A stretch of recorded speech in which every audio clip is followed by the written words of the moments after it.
This never gets old.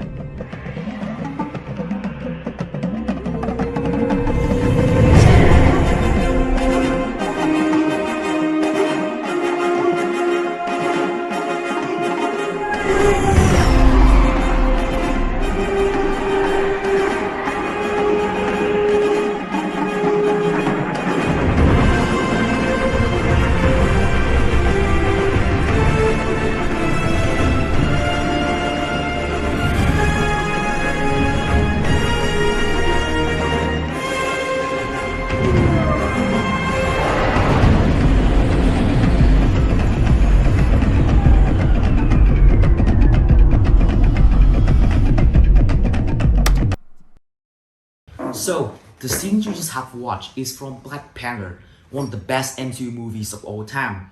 The interesting thing about it is the Wakanda, the kingdom of T'Challa, is heavily inspired by the South African culture. So, let's take a look about this beautiful country, shall we? Push the f off of the porch or break up down. Get this if it happen to blow, it makes a round sounds. Piece of cat on my lap, push it back and go to town now. Putting rap on my back and I'm black and stacking crowns. I they came back around like I nigga selling f***ing prawns. I got a bag now, but there's nothing to brag about. Blast in the background, I'm a black man with a blood.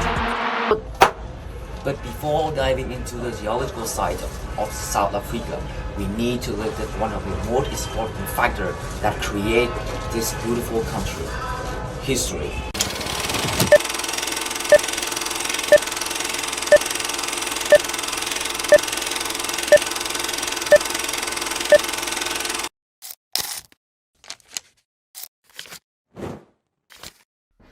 We have to go way back to the 16th century. At that time, South Africa had only native Africans living there. It was quite peaceful, but things had changed since 1662, when Jan van Riebeeck established a victualling station at Cape of Good Hope at what would become Cape Town. And since that day, this was their first step to make South Africa become a part of the Cape Colony, the Netherlands. The Dutch people living in this area were expelled here to buy slaves. And worse, it was inevitable. The discovery of diamonds in 1867 and gold in 1886 spurred economic growth and immigrations, further enslaving the native population. The Boers successfully stopped British invasions during the First Boer War. However, the British returned during the Second Boer War. The efforts of the Boers to form an alliance with Durban South-West Africa gave the British even more reason to gain control of all the Boers. They resisted strongly, but eventually the British, with their superior numbers, modern tactics, and external submarine lines, destroyed the Boers. In 1910, the territories of South Africa and the key region merged to form the Southern Federation Africa. The Union of South Africa became an autonomous territory within the British Union. In 1961, South Africa announced withdrawal from the British Union and declared the establishment of a Republic of South Africa.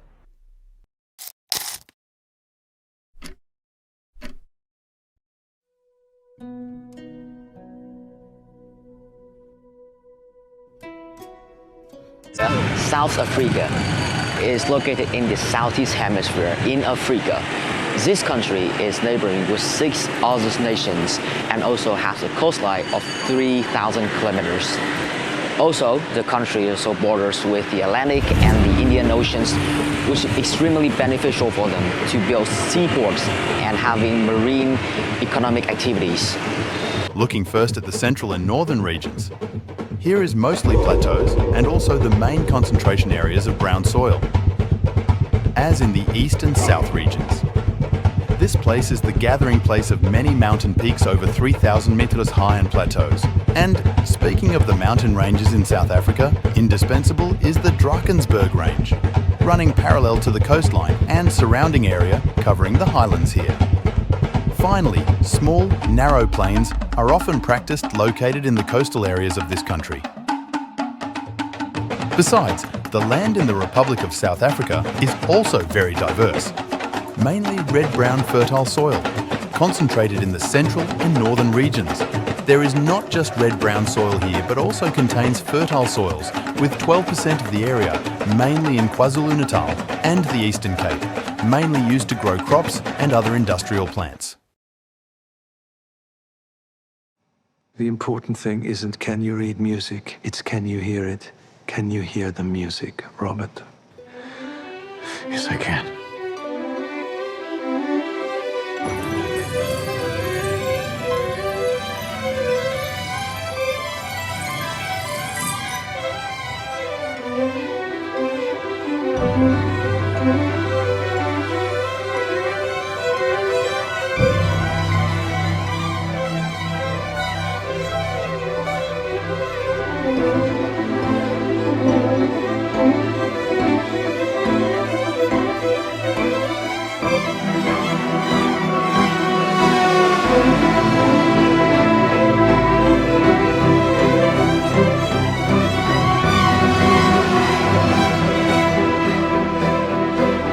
Savannas are typical biological systems, covers about 7.6% of South Africa's territory, mainly open forests, savannas, and hard-leaved forests.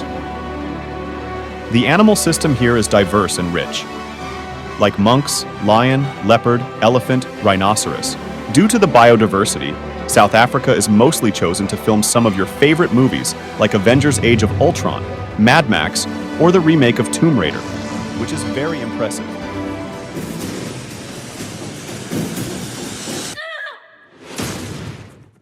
Resources are a big part that is crucial in South Africa, and to be more specific, water.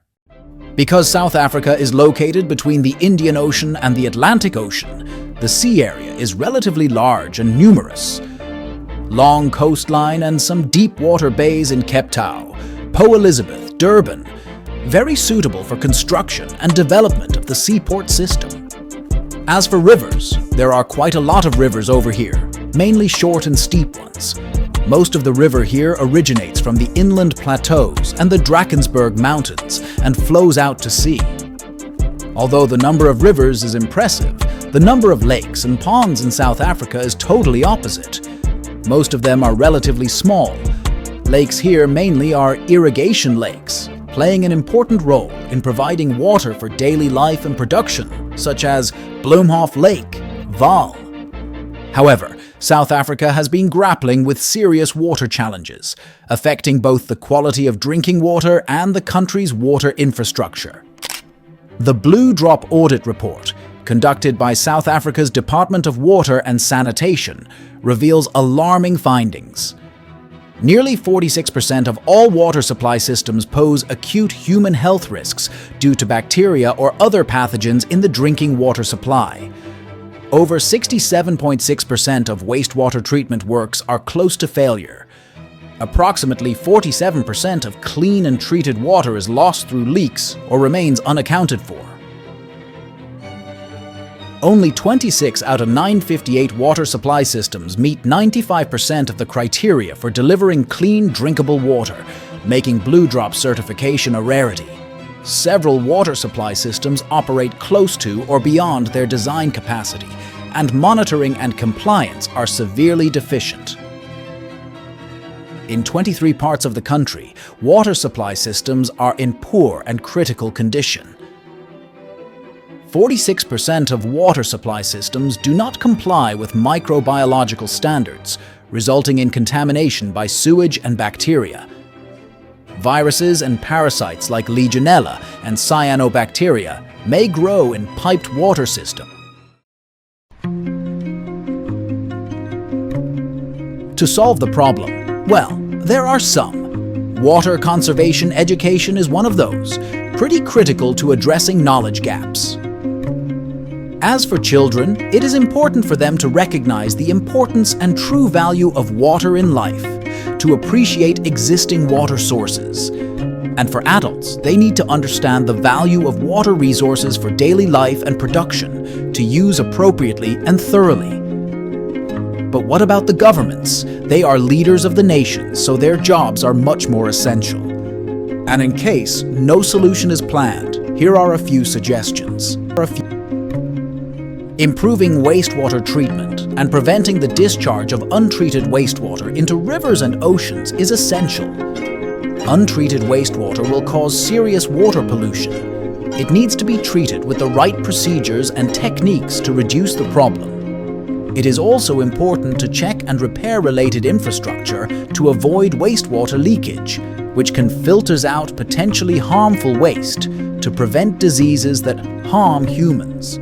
Do all this stuff, but someone's got to do it, and if no one else is, we're going to do it. As you can tell, it really does change the lives of the communities where we build them.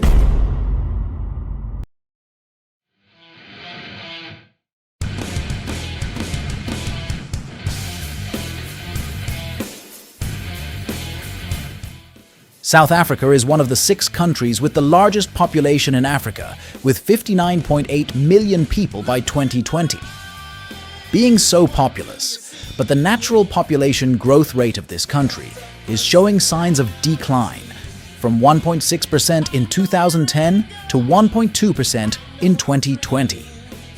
Most of the population in South Africa is black, accounting for 80.9%. In addition, there are also Europeans, Asian immigrants, and also mixed-race people also living in South Africa. According to some sources, the proportion of women in South Africa is higher than that of men in 2020, with the proportion of women accounts for 50.7% of the total population. The population structure is young, especially in the age group from 15 to 64 years old. South Africa has a low population density, 49 people per square kilometers, because of the unevenly distributed, concentrated in the northeast and coastal areas, and more sparsely in the desert and semi-desert areas. Moreover, the proportion of urban population is quite high. 67.4% of the population live in urban areas. The reason for that is because the urbanization rate of the Republic of South Africa is one of the fastest in the world. There are many populous and modern cities such as Cape Town, Durban, Johannesburg. South Africa has 11 languages, but their main language is English and African. The diversity does not stop there, as their culture is a mix of African, Asian and European culture, making it very unique compared to other parts of the world. South African workers have high technical qualifications and experience, especially the mining industry. So quite a contrast from what we think about them. However, in the South African social community, there still exist some problems that need to be keeping in mind, like disease, especially HIV/AIDS, unemployment rate, life expectancy per capita is low. But there is one that stands out: racism, and to be more specific, apartheid. Apartheid, the policy of racial segregation in South Africa that resulted in mass killings and arrests of thousands of South African natives, including Nelson Mandela, began after the 1948 general elections when the Herenigde National Party came to power. The HNP sought to reduce the perceived risks posed to white South Africans by forcibly segregating non-whites into different racial groups, such as Asians, blacks, and coloreds, in order to decrease their political power. This was done through the implementation of various legislative acts, including the Prohibition of Mixed Marriage Act, the Immorality Acts, and the Population Registration Act. These acts classified citizens based on their racial characteristics, determining their social, political, economic, and educational rights and privileges. It was ended in 1994, but the social consequences of apartheid were severe. The Prohibition of Mixed Marriages Act made it illegal for people of different races to intermarry or have sexual relations. Interracial relationships were met with arrests and detentions. Non-whites were also subjected to communal ostracization, with signage and restrictions in restaurants, bars, hotels, and educational institutions. Non-white sex workers were imprisoned, and sexual relations between whites and non-whites were severely punished. Politically, non-whites were denied voting rights and were categorized into separate administrative groups known as Bantustans, which limited their participation in civil and political rights. They had no representation in the government, which was composed solely of white members. Economically, Non-whites were forcibly removed from their lands and resettled in designated homelands, while their lands were sold to whites at low prices. Non-whites faced restrictions in employment as they received lower quality education and were limited to menial jobs. The international community imposed sanctions on South Africa, leading to the termination of trade relations and financial aid. Labor unrest and protests against apartheid also disrupted the economy. Despite the abolition of apartheid legislation and the election of Nelson Mandela as the first president of the fully representative democratic government in 1994, the impacts of apartheid continue to be felt in South Africa. Segregation and disparities in settlements and access to services persist, with communities remaining divided along racial lines. Efforts to uproot the deep-seated effects of apartheid and develop integrated communities will require significant time and effort. Decimos no al racismo. Nee tegen racisme. Nein zu Rassismus. Non au racisme. No al racismo. No to racism. Racism is not just a problem in South Africa, but all parts of the world. We must do something to stop these actions and make the world a better place for us and for the next generation.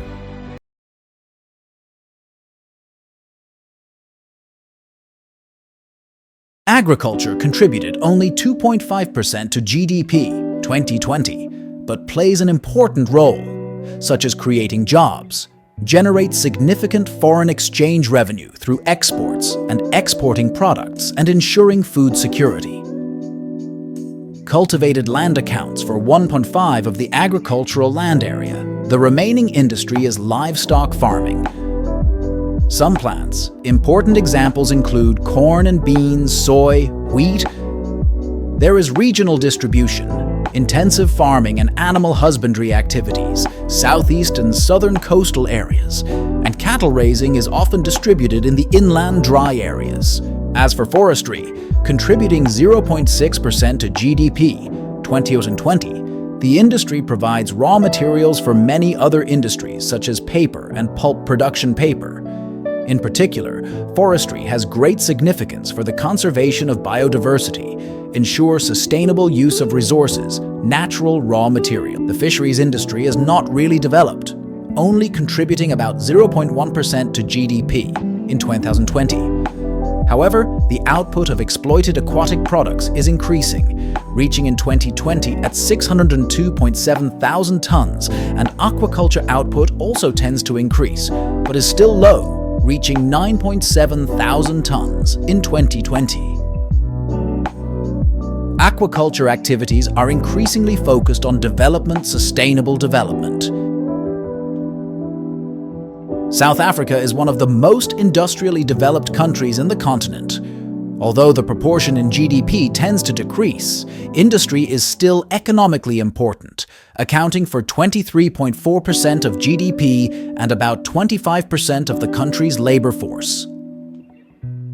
Mineral exploitation industry is the key industry that creates jobs for people in a country which rich in mineral resources with 88% of mineral reserves, platinum, 80% manganese reserves, 72% chromium reserves, 13% gold reserves, 10% diamond reserves of the world.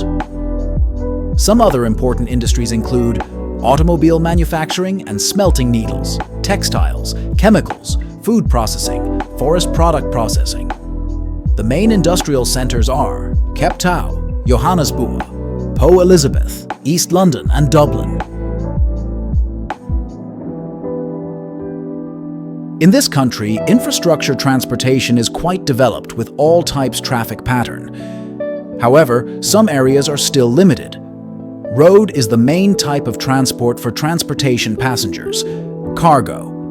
Railway traffic is the 10th ranked in the world and connected to many rail networks.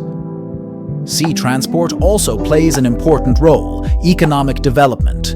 A number of large seaports are Cape Town, Port Elizabeth, Durban. Air traffic here is invested and developed rapidly in recent years. Internal trade develops rapidly, especially in urban areas. There are bustling commercial activities taking place, stands out with many diverse services. Commercial activities in the Cap Desert and mountainous areas are limited due to the height. Foreign trade still plays an important role in economics. South Africa is the leading country in Africa in terms of value import and export at 235.4 billion USD in 2021. With the main export items are gold, metal diamonds, dates, some public products industry. For the imported goods are machinery, chemicals, rice, coffee. This country focuses on foreign trade with other countries, neighbors through trade cooperation in the Southern African Development Community. Tourism contributes 8 to 9% of the country's GDP. There are rich tourism resources such as the wine region in the Western Cape, Table Mountain, Cape Town, diamond mines in Kimberley, and diverse types of tourism such as adventure, explore nature, cultural tourism. As for banking and financing, the financial system mainly developed with stock exchange. The stock is in the top 20 in the world in terms of price market capitalization. Many banks and investment organizations headquartered in the South fly. The largest financial center is Cape Town. Finally, post and telecommunications accounts for 7% of GDP. In 2020, there is a high level of connectivity top of Africa.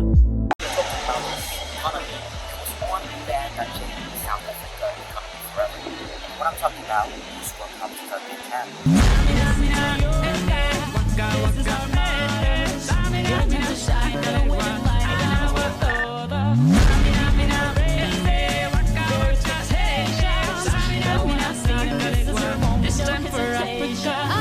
World Cup 2010 was held in this beautiful country, taking place from the 11th of June to the 11th of July. This is the first time the tournament has been played on the continent of Africa, so there were many arguments around it. So what exactly South Africa had done to fight back? Well, hosting the World Cup required significant investment in infrastructure. So South Africa had to construct and upgrade stadiums, airports, roads, public transportation systems, and hotels to accommodate the influx of visitors. They spent at least $1.3 billion to repair all 5 stadiums which were used for the tournament. They even opened a security team called EDPC to manage medical emergency activities, firefighting, natural disasters, terrorism, major traffic accidents, rescue of people and convenient vehicles when urgent problems occur during the event.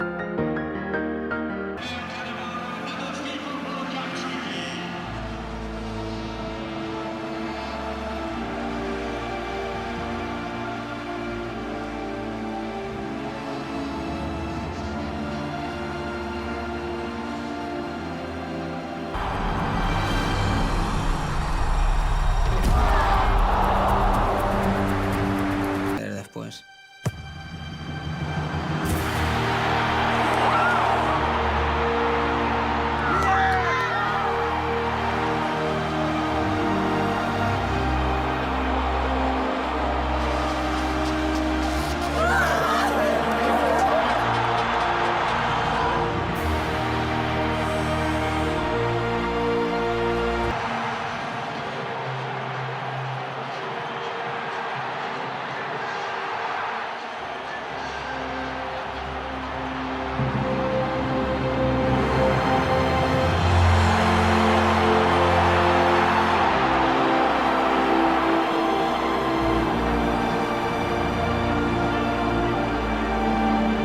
The game ended with the World Cup trophy belonging to the mighty Spain after defeating Netherlands 1-0 in the final by the goal of Iniesta.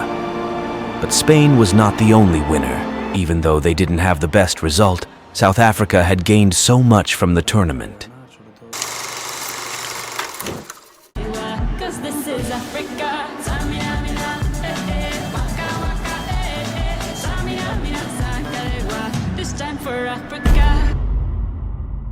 From an economic perspective, analysts estimate that the World Cup contributes about 0.5% to South Africa's GDP growth that year, helping the country complete its growth target of 3%. Most of this contribution was calculated from previous years, when South Africa began the process of building new and renovating stadiums as well. Speaking of which, the infrastructure improvements provided long-term benefits to the country by enhancing its tourism and transportation sectors. Hosting a successful global event like the World Cup also helped improve South Africa's international perception. The country demonstrated its ability to organize and manage a major sporting event, dispelling doubts about its infrastructure and security. This positive perception boost had long-term benefits in terms of attracting foreign investment, promoting trade, and fostering international relationships. Last but not least, the World Cup provided an opportunity for South Africa to showcase its natural beauty, diverse culture, and tourist attractions to a global audience. The exposure that generated by the tournament helped to promote South Africa as a tourist destination, attracting visitors even after the event concluded. And that was it. It has been a pleasure for me to guide you guys throughout the videos. And also, I have learned a lot of new things about South Africa that I never know before. And I hope you guys are going to take this video to learn new things about South Africa in the near future. And that was it. Thank you for watching. I'm going to catch you guys soon. Peace. Old school. The new me back with the OU. The dog always find his way back home, and it's so true. Later on, fall through and pop one. You know the motto, something, drink something, pop one. Got your hand on my Glock while your ass ride shotgun.